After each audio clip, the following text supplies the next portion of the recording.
know, your guess is as good as mine. I'm gonna go with 16, I think. A little thermo number 2, they say. So we just got into this chapter here, and we're talking about entropy. Sounds right. So entropy is delta S. Entropy is the amount of disorder, craziness there is. And as the amount of disorder increases, so does the entropy. And remember, actually, it will get more positive in that case. And a change in entropy will have to become more positive as we create more disorder. As the amount of disorder decreases, which I guess is another way of saying the amount of order increases, the delta S becomes more negative. And remember that we talked about, obviously, delta H, which is our change in enthalpy, with our negative value being an exothermic process and a positive value being an endothermic process. And remember that although exothermic type processes do favor the idea of spontaneity, it doesn't necessarily guarantee it. So we again saw a couple of examples there of endothermic processes that are spontaneous. Also a good reminder, as we talked about last time, again, when we talk about spontaneous, we're really not talking about any type of speed of a reaction, how fast or how slow. We're really, again, just talking about if it is spontaneous. It means under those particular conditions, you can leave that reaction alone without any type of intervention, and it should eventually occur. And it could occur really quickly, could occur really slowly, but it will occur if it's spontaneous. And again, if it's non-spontaneous, then it basically means the way the reaction is written, we would not expect it to occur without something happening to intervene and help it along. In terms of some units, as we'll talk about here as well, a reminder that delta H is typically given in kilojoules. And as we will see, delta S is actually usually given in joules. So we will see some formulas later on in this chapter where they are both used together in the same formula. So you always want to make sure, definitely when you're using these two values, and again, especially they will pop together in a couple of formulas, that you convert the units. So it doesn't really matter which one you kind of choose per se, but they do need to be in the same units. Otherwise, you're going to be off by like a factor of 1,000. So you do want to definitely keep that in mind. I think we ended with the lovely examples of probability of and then related to disorder. So again, a probable event is one where there's many different ways to do that, and it's sometimes referred to as a microstate.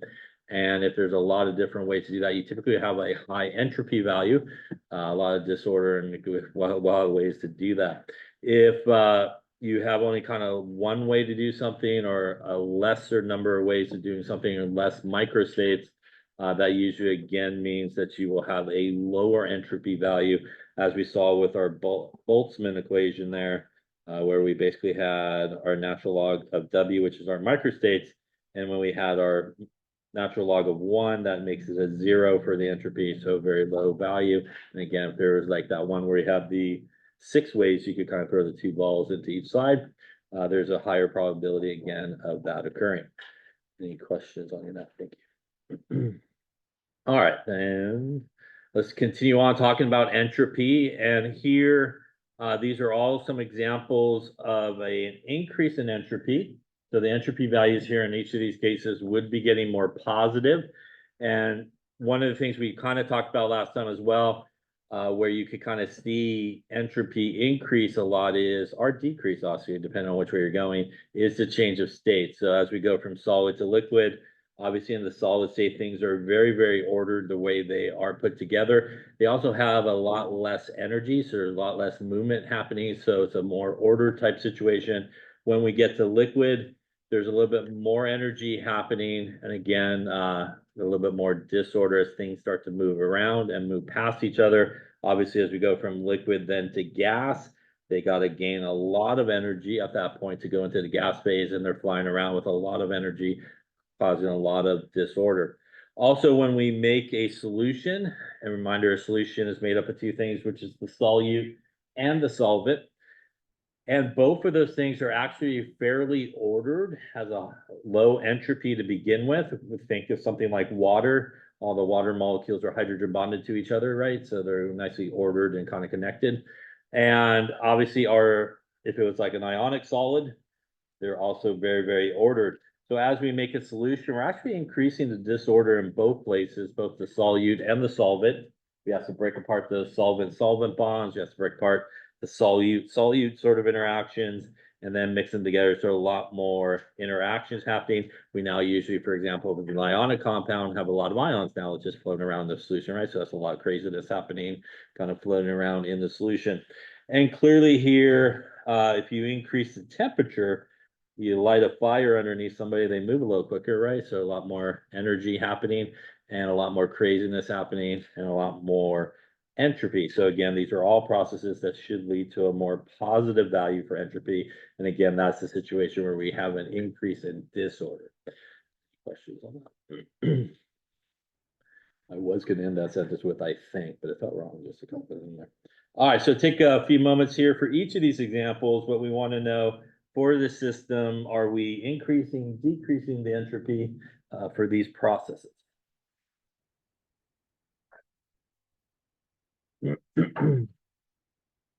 Vapor, so condensation is going from gas to liquid. So obviously in the gas phase, we've got things flying around and then they kind of slow down and go into the liquid phase. So that is definitely creating a lot more order. And the entropy actually would be decreasing in this case and become more negative as we are creating more order in this case, or less disorder, whichever way you want to look at it. If we form a sucrose crystal from a supersaturated solution, so forming a crystal is a pretty ordered sort of arrangement, and that also would obviously increase the amount of order, decrease the amount of disorder in this case, and that again would see our delta S become more negative and start to decrease for the system. If we heat hydrogen gas to 60 or from 60 to 80, again, as you heat that up, it's going to gain more energy. That's going to cause gas molecules to start flying around a lot faster. And again, I kind of think about it like this, like things flying around your face. So obviously they're going to fly around your face a lot faster. And that's going to increase the amount of disorder. Or when you're at the picnic and there's a lot of flies out around, you're flying around, you're trying to swat them away, right? There's a lot of disorder happening. Sublimation, as we were just talking about, is the process going directly from solid to gas, again, skipping the liquid cleanup phase in between. And obviously we're going from a way more ordered situation to more disordered situation in this case as everybody's flying around. And that again should increase our entropy in this particular case. Questions on any of those there? Now, entropy, again, we solved the hiker last time. Why not look at it again? But entropy is also a state function, as we talked about in the previous chapter. And a reminder, the state function is something that is independent of path. Again, really kind of, as we talked about in the previous chapter, the only kind of two important things are really where you start and sort of where you end. And that's why we oftentimes go our final minus our initial states and things. And also when we calculate these things, why again, we go products minus reactants a lot of times, because again, products in a reaction is sort of our final state. Our reactants are our initial state. So we take the difference there. When we look up entropy, a couple of things that are a little bit different than delta H. I'll zoom in a little bit on that table there. As I mentioned before, delta S's are actually in units of joules. And again, that's different than delta H's. Another thing that's different for delta S's is they're all pretty much positive values. So they're all be positive values when you look in there. Also, unlike delta H, where for delta H's, if you have something in its standard state by itself, uncombined, delta H value is basically 0 kilojoules. If you have something like, say, O2, N2, piece of iron by itself, you know, these things in their natural states have basically a delta H value of 0. You actually will find values for those things for entropy. So these guys will actually have values for them. And that's something, again, you want to make sure that you just don't zero out, because maybe you think about it with delta H's. Now, just like any thermodynamic sort of table, as we talked about, you do want to always make sure that when you look it up, you find what you're looking for, but also the state's really important. You want to make sure that you do look it up in the correct state. If it's aqueous, solid, gas, whatever it may be, you want to make sure that you just don't find what you're looking for, but it's also in the right state. So let's talk a little bit about how we can use entropy to help us decide whether or not a reaction is going to be spontaneous or not. So we talked about really in the last chapter, the first law of thermodynamics, which is really the energy component. And as I mentioned at the end of that chapter, and really the start of this chapter, one of the things that helps in terms of things becoming spontaneous or being spontaneous is really sort of that dispersion of energy. And that's why a lot of times exothermic really helps out in reactions being spontaneous. The second thing is also sort of the dispersion of matter as well. So the second law of thermodynamics is the entropy of the universe increases in the spontaneous process and it remains unchanged in an equilibrium process. So one of the things, or the way that we could actually use entropy to figure out if a reaction is spontaneous or not, is to calculate what is sometimes referred to as the delta S of the universe. And the delta S of the universe is made up of two things. It is the system and really the surroundings. So again, the system could be really anything that you're working on. It could be your test tube, it could be your beaker, your flask, whatever it may be. And obviously the surroundings is everything outside of that. If you calculate the delta S of the universe and you do end up again with a positive value, what that means is that reaction that you are doing the calculation for is basically spontaneous or thermodynamically favoring, gonna go towards the product side. It's going to happen in that particular case. The opposite is true. If you do calculate delta S of the universe and it's actually a negative value, then that reaction is non-spontaneous the way it's written. Again, what we're talking about, as I mentioned a number of times, is spontaneous. That reaction should occur under those conditions. Again, nothing to do about how fast or slow. And if it's non-spontaneous, it actually shouldn't occur as well. Now, in an equilibrium process, the delta S of the universe will equal zero because the delta S of the system plus the surroundings will actually equal zero.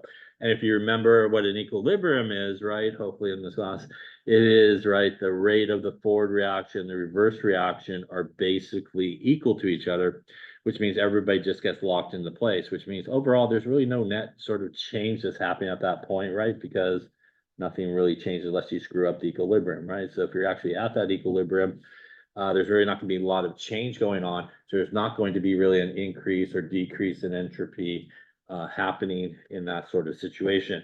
It's sort of right there at where it needs to be.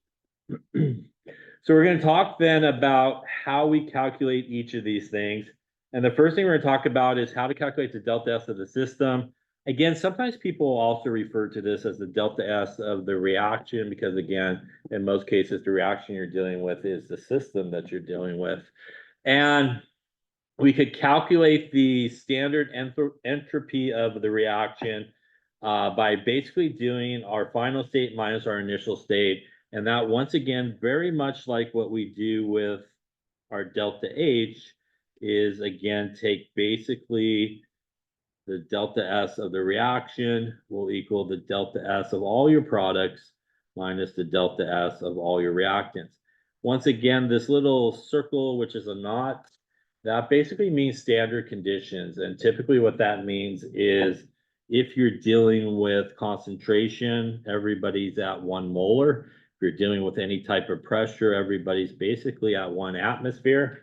Or if you find an old textbook, 1 bar, basically. So those are basically what standard conditions are. Technically speaking, 25 is what people think of as standard temperature. It's not really the conditions needed for it to be sort of under standard conditions. It's more the pressure and the molarity. But people kind of throw the temperature there in there with it at 25 degrees. But really, delta H, delta S, all these guys, they actually do change with temperature.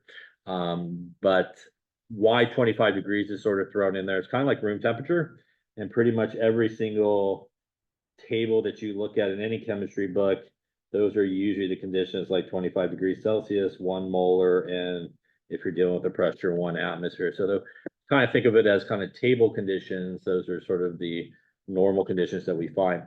Just like we do with delta H, you do have to take into account the coefficients. So once again, you do have to multiply the coefficient by the value that you find in the table. And again, subtract all those guys along the way. Now, when we look at this and we do calculate the delta S of our system, again, it does not tell us necessarily if the reaction is spontaneous or non-spontaneous, but it will tell us what's going on in that particular reaction in terms of, are we increasing the disorder? Are we decreasing the disorder? So that is really what it will tell us what's going on. So why don't you give it a go here? I feel like I'm missing a number. I probably am. Maybe I have it on the notes. Looks like I think I need CO2. 200 or something. Anyway, take a look. See if I can find that for you here.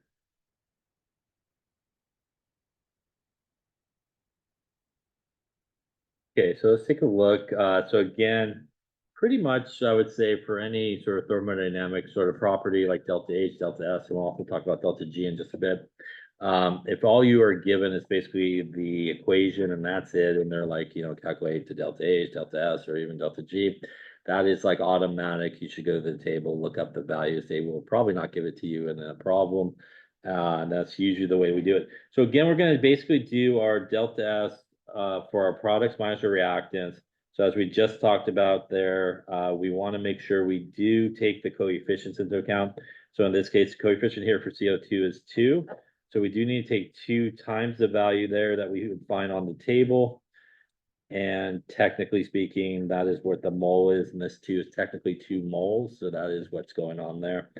And we are now going to subtract it from all of our reactants. So once again, also taking the coefficient there, 2 times our value for CO, 197.9 joules per Kelvin per mole.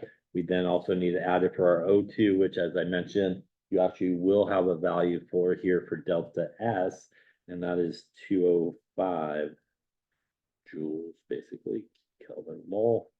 And that one, basically, you're technically multiplying by 1, but you don't really need to write it because it's not going to change anything. And if we do all that good stuff on our calculator carefully,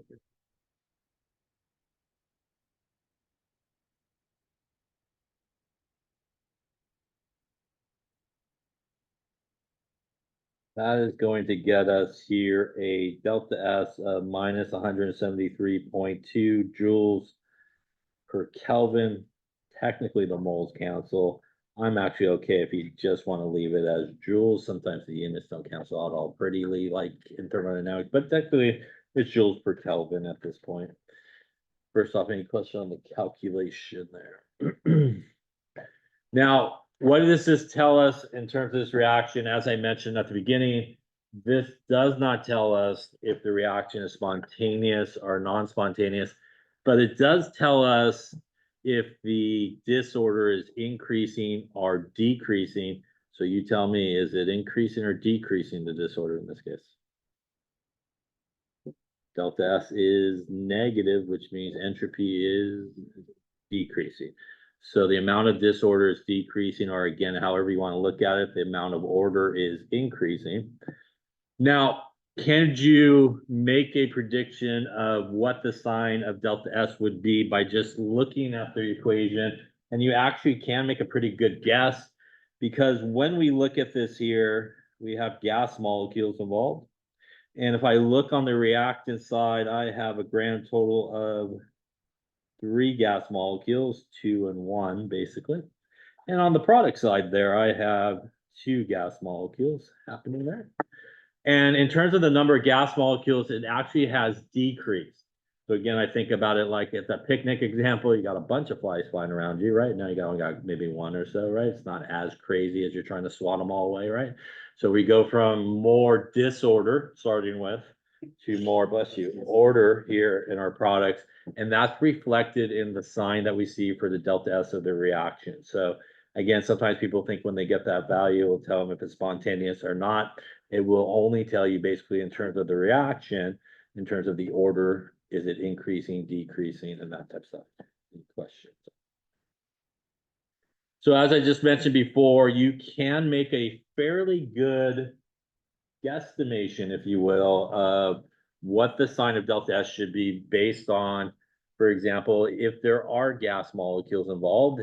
If you produce more gas molecules than you started with, you would expect the order for that reaction or disorder for that reaction to increase, and you would expect the delta S to be a positive value. Like we just saw in that previous example, we actually decreased the amount of gas molecules flying around crazily, and that increases the order, and we do end up with a negative value for delta S. If there is an equal number of gas molecules on each side, then it could actually be a coin flip there, negative or positive, but probably the delta S there would be a more smaller value than you would have a larger value. So very common type questions that you come across in thermodynamic type chapters, much like this chapter, maybe more so than the previous one, are problems where they basically don't give you numbers and they just ask you, hey, these are the conditions. What do you expect to happen? Do you expect it to be positive or negative? Do you expect it maybe to be spontaneous? So there are ways that we have that. So let's take a look at this one on the bottom. If we had a guess based on the equation, would the delta S be more positive or negative in this case? Negative. All right, let's see. So first off, that's a solid. So this is a gas molecule. We got one gas molecule on the left. That also is a solid, which means we have no gas molecules. So we're going from a place where we have somebody flying around to everybody has landed. Nobody's flying around, right? So we go from more disorder to more order in this case, and that should decrease our entropy, and we should expect it again here to be a negative value. Any questions on that? And again, this is also something that you want to look at when you're doing your calculation, just to make sure you didn't screw it up, right? So if you were to do this calculation, you end up with a positive value for the delta S of the reaction. You probably messed something up along the way. Again, it should be more of a negative value. Any questions on that? So then let's talk about the surroundings. So the other part of that delta S of the universe is the delta S of the surroundings. The surroundings, again, is basically everything outside of the reaction that's going on. And the delta S of the surroundings can be affected by the type of reaction that you may be having. And if you have an exothermic reaction, again, heat and energy is released. And we know from our conversations that the delta H in that case would be a negative number. Now, if you have an endothermic process, heat and energy is being absorbed, and that would give us a positive delta H for our reaction. So how does that affect sort of the surroundings? Well, if we're talking about the delta S of our surroundings in this case, and we have an exothermic process, that means that reaction in our flask here is going to release all that heat and energy to the surrounding. That means everybody in the surrounding is going to pick up a lot of energy probably, and they're going to start flying around a lot faster, right? A lot more craziness going to happen. And what we would see here for the surrounding aspect of it is it actually should then become more positive in this case, as a lot more craziness, energy, things flying around. Now, opposite of that is more of an endothermic process where the reaction pretty much needs to suck out some of the energy, right, from the surroundings. The result of that in terms of our delta S of our surroundings is those guys in the surroundings will now lose energy, right, because it's giving it off to the system. That means if you just think about energy, they're going to kind of slow down, and that's going to create a lot more order, a lot less disorder. And for the surroundings here, we would actually expect it to be a more negative value that's occurring. So the delta S of the surroundings is proportional, that's what that symbol is supposed to be, to negative delta H of the system. So what does that mean? So if we just think about signs and everything that's happening, if we have a delta H of our reaction, our delta S of our surroundings, And our delta S for our surroundings is basically equal to negative delta H of our reaction or our system. So if we have a exothermic reaction, our delta H is going to be negative. That means that our surroundings here will be negative, negative turns it into a positive number in this case. And again, that's why it's negative here to start with. If we have, again, our endothermic process, that's going to give us a positive value for delta H. And if we come over here, that's a negative, and a positive gives you a negative value for our surroundings. So we will end up with a negative value in this case. So under normal sort of conditions, if the reaction is exothermic, you would expect to increase the entropy of the surroundings. And if it's endothermic, you would expect the entropy of the surroundings to decrease. Any questions? Does the actual temperature of the surroundings make a difference in terms of whether or not you'll actually see that occur? And the answer is, yeah, it does. So if your surroundings, for example, here in an exothermic process, if the surrounding temperature is really, really high to begin with, that little added amount of heat coming off from the reaction is probably not going to make a very big effect because everybody's crazily flying around already because they have a lot of energy. Really bad example here, right? If you lit a match just in a regular room like this, right? You could feel the heat coming off, right? Now, if you lit a match, don't do this at home, warning, right? And you put your oven on to a really high temperature and lit that match in the oven, again, don't do this at home. The heat coming off from the little match, right, compared to the temperature of your 500-degree oven is not going to make that big of a difference, right, in the overall temperature. It's not going to add that much more energy to it because the starting temperature is really, really high to begin with. So if you are actually starting with a really high temperature and you have an exothermic process, the amount of entropy is going to add to the surrounding is probably not going to be all that much. Vice versa as well, if your temperature is really low to begin with and an exothermic, you might see a greater sort of effect is happening as well. Any questions on that there? So how do we calculate the entropy of the surroundings? Well, we do it like that, but it's kind of weird looking. Bad spacing. So as I mentioned before, if we do have that high temperature, it won't make as big of an effect, but I'll just rewrite this nicer up here. The delta S of our surroundings is equal to minus delta H of our system, our reaction, divided by the temperature there. And probably no surprise here, temperature does need to be in Kelvin, yeah. And that is, again, because delta H values and all the other ones are in Kelvin from the table, so it does need to be into Kelvin. Now, this equation that we see right here is specific for the delta S of the surroundings. And I'll say it now, and it probably won't make sense to you until later on when we see it again, but don't confuse this one with another version of this equation that we will see later that does not have the negative. So that negative is important for the delta S of the surroundings, but later on we'll actually hit almost the same equation without the negative. And again, you don't want to put it in there where you don't need it.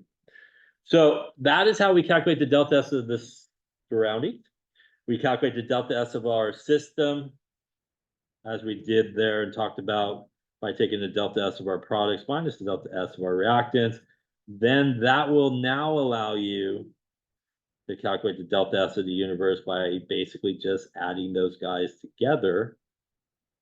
And again, that is the one that you want to look at to determine is it positive or is it negative to determine if the reaction is going to be spontaneous. So again, it's that delta S of the universe that allows us to understand if it's spontaneous or not.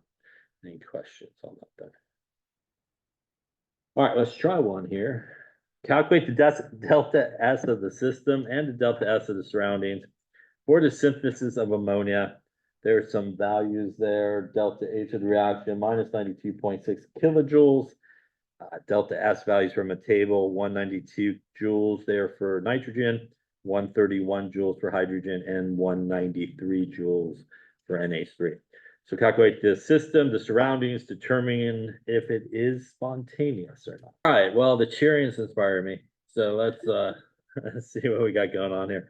So in this particular case, we're looking to see if this is spontaneous. So we do need to calculate our delta S of our universe here.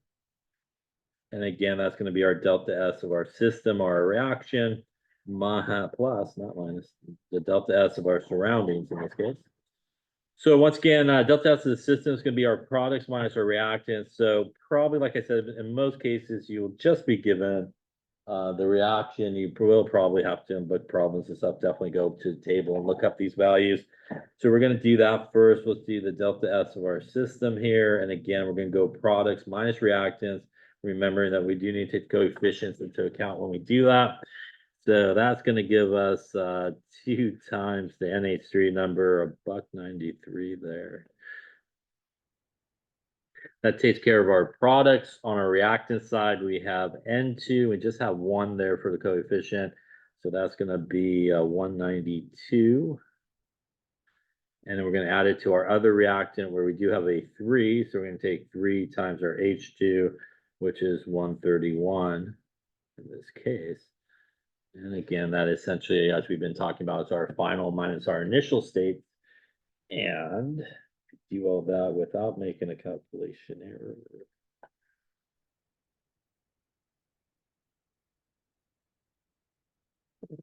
Minus 199 joules here. There's not any question on that calculation. This tells us what is happening in this reaction. Are we increasing the disorder, decreasing the disorder? We are, and we could predict that from the reaction because when we look here on the reactant side, we actually have 4 gas molecules by just counting the coefficients, and we have 2 gas molecules.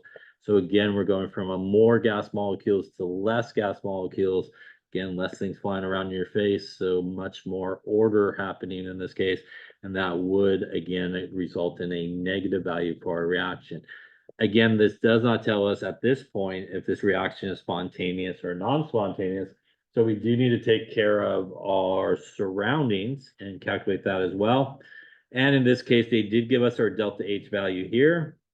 Obviously, if they didn't, you might have to go calculate it like we did in the previous chapter. But our delta S of our surroundings is going to equal minus delta H of the reaction divided by our temperature.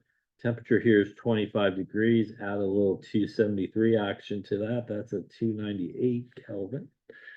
Putting this in, I'm going to go negative 92.6. I'm going to multiply it by 1,000. And the reason I'm doing that is to convert it to joules, because I know eventually I'm going to add it to this number that's in joules. So again, I don't have any issue of one being in kilojoules and one being in joules, which is a very common error when people get to the universe. They add a kilojoules and a joules, and you're off by, again, that factor of 1,000. So you don't necessarily have to do this at this point, but I'm just going to do it so I don't run into issues later on, since I know I'm going to do that. And by the way, delta S is usually given in joules anyway, so that's usually an okay bill. We're going to go 298 on this, and that's going to go 92.6 times 1,000 divided by a 298. That's going to give us, we'll call it a 311 here, joules per Kelvin. This also makes sense to us if we just think about what's going on, right? Because this reaction is endothermic or exothermic. It is exothermic because our delta H is negative. And because of that, that's going to release the energy into our surroundings. It's basically normal kind of temperature. It's not a super high temperature, which means that added amount of energy that's going to the surroundings is going to cause a lot more disorder in the surroundings.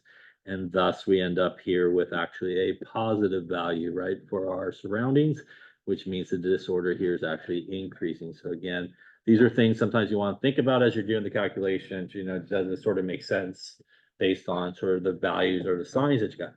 Now that we got both of those things, let's just add it together and see what we got going on. So delta S of the universe going to be our system minus 199 joules plus our surroundings. And once again, you definitely want to make sure that you do have them both in joules. So again, that's why I did the 100th or the 1,000 earlier. And That's gonna give me 112 joules here.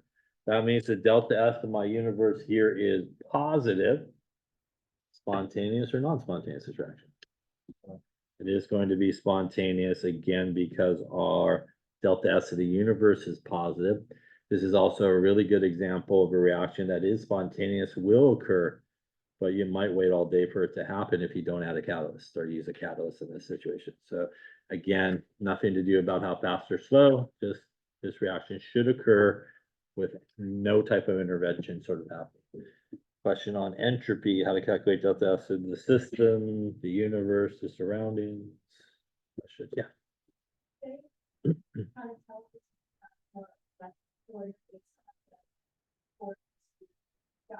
Yeah, so again, what we're thinking about here, especially when gas molecules are involved, if our reactants are our initial state, right? And our products are our final state. So if you end up with more gas molecules on the product side than you did on the reactant side, you basically increase the amount of disorder because again, you can think about like that fly example, right? A lot more things flying around in your face, right?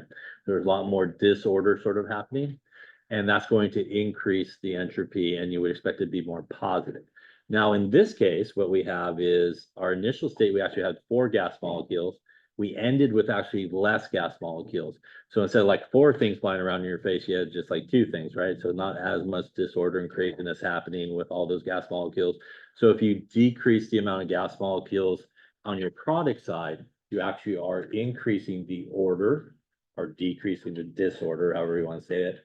And that would result in a negative value like we got here as the case. And that's what you should expect in this case. And again, as I also mentioned, if you actually hit equal gas molecules on each side, then it could be positive or negative. But usually what that would mean is the delta S would be more of a small value, closer to 0-ish, one side or the other of it. Yep. Other questions? All right. So nobody wants to calculate universe all the time and think about surroundings and systems because we are essentially focused on usually what we're doing with our reaction, right? So usually we're focused in on the actual reaction or the system that we're dealing with. So that brings us another thermodynamic property after this slide, as I say it here, and then we'll get back to that whole introduction I had there. I'll just rewind it. Before we do that, let's talk about the third law of thermodynamics, which is the entropy of a perfect crystal substance is 0 at absolute 0 temperature. So as you're familiar with, if you're making a perfect crystal, that's only like one way of doing that, right? Which means the number of microstates would be 1. And then when we think about the Boltzmann equation we saw at the beginning, the natural log of 1 will 0 out our entropy. As we see here, this is like a heating, cooling curve sort of thing with entropy. But again, we have obviously low entropy, higher entropy, very high entropy. And we do have, as we will talk about as well, entropy for phase changes, right? So as we go, for example, from solid to liquid, or really liquid back to solid, that is the delta S of fusion. And you might remember the fusion name, or maybe not, because they don't really teach it all that much here anymore. But there is a certain amount of energy required to change something from solid to liquid or liquid back to solid at its normal melting point or freezing point for water that's 0 degrees Celsius, and for water that is 6.02 kilojoules per mole, which is the delta H of fusion, which is roughly 335 joules per gram for liquid water, give or take a joule along the way I'm rounding. That is the amount of energy to do nothing more than, for example, to take ice, which is in a solid state at 0 degrees Celsius, to ice at, or to liquid water at 0 degrees Celsius. So no temperature change, but we do change the phase of the substance. That is what happens at all boiling points, melting points, freezing points. You basically have both phases in equilibrium with each other. So for example, for water, it's not until you get a little bit above 0 degrees Celsius again, that it actually does start to become liquid water. It's not until you're a little bit below sort of 0 degrees that it's really ice. So exactly at 0 degrees, you have both phases in equilibrium with each other. It really depends at that point what you do with the energy or heat. If you continue to add heat to that situation, the temperature will increase and you will transform to liquid water. If you're at 0 degrees and you remove energy, you will then go the other way and actually make ice. So exactly at 0 degrees is where that change occurs. That number, for example, for water, which by the way is specific for water, obviously, at 0 degrees Celsius, also specific for water. That is endothermic and exothermic. So as we go from solid to liquid, it's a positive 6.02 kilojoules. As it's an endothermic process, it would be the exact 6.02 kilojoules per mole going in the opposite direction, except it's exothermic and it would be a negative number. That amount of energy needs to be released per mole of water. We also have the delta H of vaporization, and that is the energy required when we're going from liquid to gas or gas back to liquid to change again just the phase of that substance, not the temperature. So for water, for example, 100 degrees Celsius is the normal boiling point for water.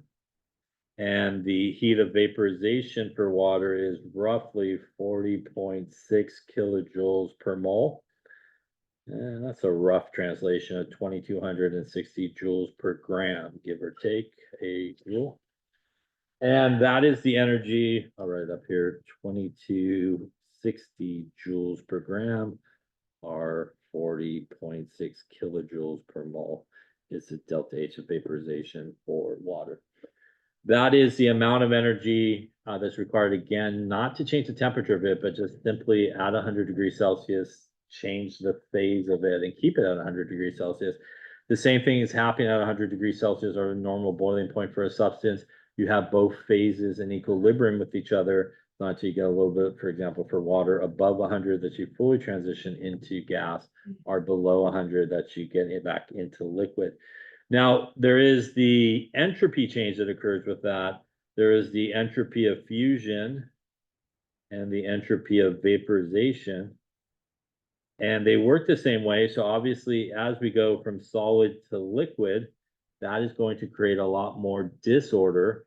And again, our delta S of fusion should be a positive value. And if we were going in the opposite direction, liquid back to solid, that's creating a lot more order, which means our delta S of our fusion in that direction should end up being a negative value.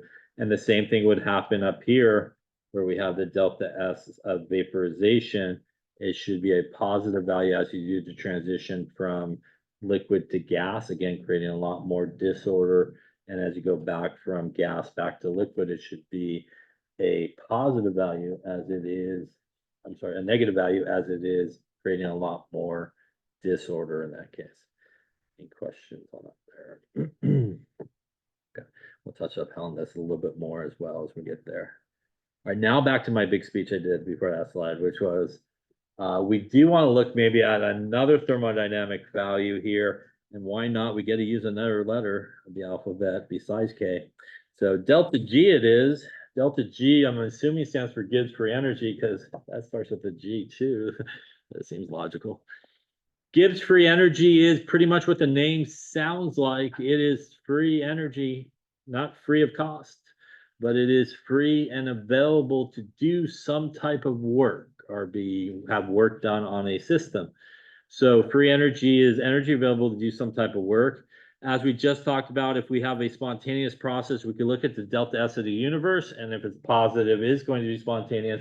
Again, if it's negative, it's going to be non-spontaneous. And if it's 0, we're at equilibrium.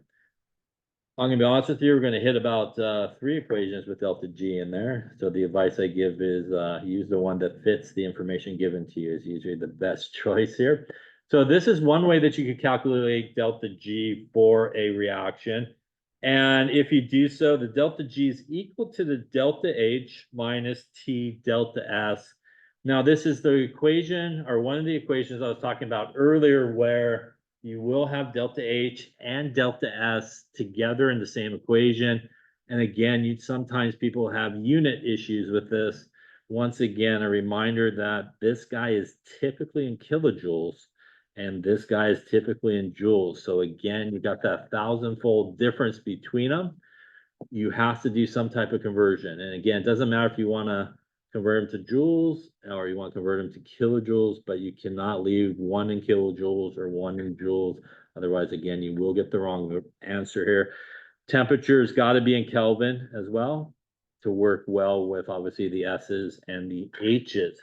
Now, one of the nice things about Gibbs Free Energy, other than telling us obviously the amount of energy available to do some type of work, is we can actually use the delta G value or the sign of delta G to determine if the reaction is going to be spontaneous or not. So we don't have to kind of look at the system and the surroundings. We could actually just look at the system here, and we could use the sign that we get for delta G to help us determine if it's going to be spontaneous or non-spontaneous. And if we calculate the delta G and it is a negative value, then that reaction is going to be spontaneous in the direction that it is written. So the way the reaction or equation is written, that reaction will be spontaneous. Again, it would mean it would head from reactants to products, and we would kind of be thermodynamically favoring product formation at this point. If you calculate the delta G and it is a positive value, then the reaction as it is written is non-spontaneous. And now the thermodynamic double talk is, it is going to then be spontaneous in the opposite direction. And that's because if you flip the reaction around, your reactants become your products become your reactants, and your sign changes. So you end up with a positive delta G and you just flop the equation around, now we'll have a negative delta G. So that is what it means about it being spontaneous in the reverse direction. But it would be spontaneous and non-spontaneous the way it's written if you end up with a positive value. If you hit a delta G that is 0, then that system is at equilibrium in this case. So this is one way. Obviously, if you're given, like I said, delta H value, delta S value, that's probably your preferred method of calculating delta G. You probably shouldn't go reinvent the wheel by calculating those things yourself. Actually use the values that are given to you.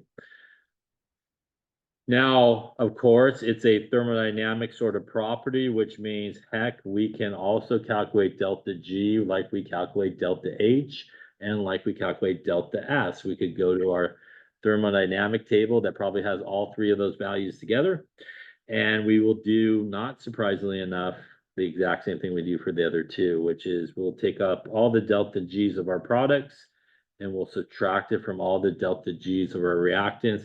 Once again, just like we did in the previous ones, we do have to take those coefficients into account. We also want to make sure that when we look up in a table, we again find it in the correct state, and it is the correct thing. When you look up delta G values in a table, much like delta H, they are sometimes referred to as the delta G of formation. That's what the F stands for right here. And that's also what the F stands for with delta H of formation. They're really the table values that they get here. And again, these are typically will have that little knot above it, which means, again, sort of standard conditions or standard states. And this is typically what we're talking about when we talk about standard states.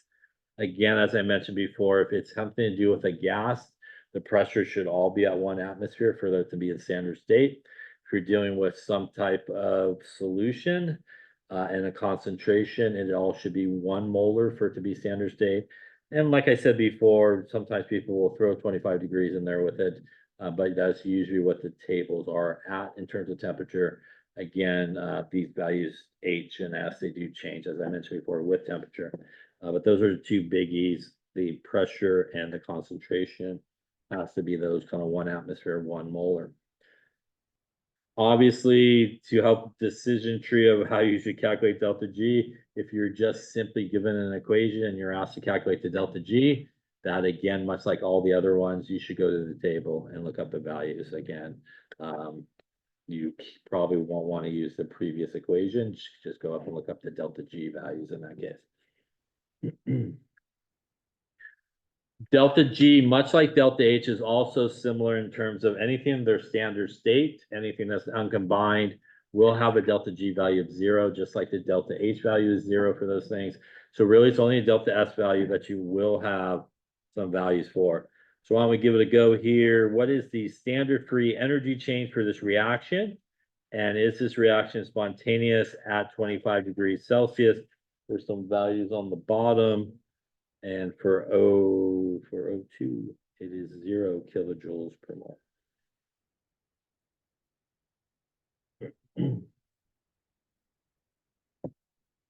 Thank you. Chair. Not chair for me, I thought. Look here, once again, if you're just given the equation like this, you want the delta G, which is, by the way, in words, standard free energy. Again, you should go to the table, look up the values, and we're going to do, much like we do with all the other ones, going to take our delta G of our products minus our delta G there of our reactants. Again, taking our coefficients into account. So we got 12 CO2s. Each of those are, looks like negative 394.4 kilojoules per mole per Kelvin. Then we also have 6 waters here, and that's going to be minus 237.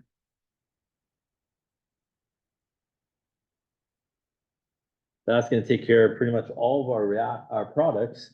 Then we're going to subtract our reactants. So we've got 2 times our C6H6. That's a buck 24.5. And basically 15 times 0, as that's in a standard state. All right, so lots of numbers there. So let's take a looky.